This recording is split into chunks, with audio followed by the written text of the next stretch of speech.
அந்த பொண்ணு யாருன்னு இது வரைக்கும் சொல்லவே இல்லையே. நீங்க யார காதலிச்சீங்கன்னு என்கிட்ட சொல்லுங்க. உங்களை தான் கேக்குறேன்.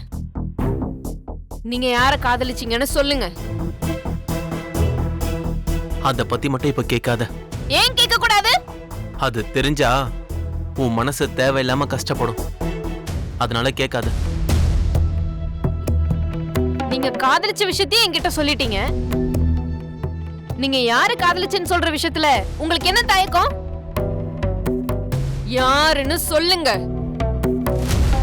அத பத்தி கேட்காதன்னு சொல்றேன்ல, அப்புறம் ஏன் அத பத்தி திரும்ப திரும்ப கேக்குற? நீங்க யார காதலிச்சீங்கன்னு எனக்கு தெரிஞ்சே ஆகணும். இப்பவே யாருன்னு சொல்லுங்க.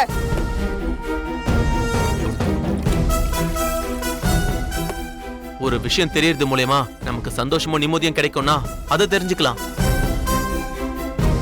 ஆனா அத பத்தி தெரிஞ்சுக்கிறதுனால நம்ம சந்தோஷம் நிம்மதி போவோம்னா அத பத்தி தெரிஞ்சுக்காம இருக்கிறதே மேல். புரிஞ்சுதா?